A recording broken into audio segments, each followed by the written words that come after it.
In this video, we're going to graph again, but this time it's a little bit different. I don't really have a slope or y-intercept. Matter of fact, as I'm looking at it, I don't have any of things at all. How in the world am I going to find this out? Here is where we have to do and try something else. I noticed that this equation for both of them are in standard form. If you don't know what standard form is, here's what it looks like. Standard form is always written when x and y are together. It's usually written like this: 8x plus by equals to c. That kind of follows the first two. So if I'm going to try to graph these two, what am I going to do? Do I have to go back to slope-intercept and do the same thing? Not quite. Here's what we can do. I'm going to look at that first one, for instance, that 5x plus 2y equals to 4. And here's what I'm going to do. What I'm going to do is that I need to find two things. Just like in the last video, we learned that there was this idea of y-intercept. So maybe let's establish that. The idea of y-intercept is only when y is there. It only touches the y-axis. And so here's one thing we can do. Because it only touches the y-axis, which is the thing that goes up and down, and then x goes side to side, here's what we can do. We can kind of ignore whatever x is, and then simply solve for y. I mean, it's going to be on the y-axis, right? And so let's try that. When I did ignore it, when I drew that thing, what I kind of saw was 2y equals to 4. So that's what I'm going to write down. For the y-intercept, I'm going to get 2y equals to 4. And the reason why I can do this and erase it is because x equals to 0. Okay, then I can look at that, solve for y. Divide both sides by 2. 2's cancel out, leaving me with x equals to 2. What does that give us? Well, that ultimately gives us our final answer. Since x equals to 0, that's the first number. So I can say 0, 2.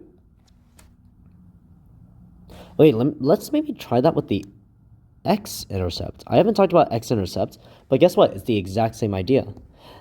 X-intercept is when y equals to 0. So just like in the previous one where I erased the x just like this, maybe what I can do is I can erase the y just like that. So what I'm left with is 5x equals to 4. And then what I can do is solve for x. I notice that there's 5 in front of the x, so I divide both sides by 5. 5's cancel out, leaving me with x equals 4 over 5, which in this case, I'll just use as a decimal, 0.8. That gives us to our final answer, 0.8, because that's x, 0. Okay, so now that gives us a good information because now I have two dots. Let's start off with graphing the y-intercept. Because the y-intercept says 0, 2, I know it's going to be on the y-axis, somewhere on up and down. There's nothing else I need to graph. So, since it says 0, 2, I'm going to graph it here, where it's on the second square from the middle. So I go from the middle, and I just count up 2 to get 0, 2. So then now, all I have to do is just graph the next thing. I have the x-intercept, which is 0.8. 0.8 is close to 1. So here, if I look on the x side, here's like 1, here's 2, here's 3, and then same thing for y. Here's 1, here's 2, here's 3. And so I know that for 0.8, it's closer to 1. So I can just roughly put it there. Okay, now since I have these two dots, I can then again graph it. I'm going to take these two dots, draw a line in between them, just like that. Okay, and then I'm just going to adjust it just a tiny bit.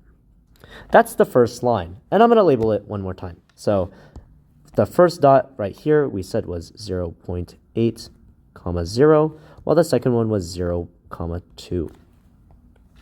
Let's do it one more time. So we're going to do standard form with the other one. So in this case, we have the other equation. We have negative x plus 3y equals to 5. I'm going to first find the y-intercept, just like before.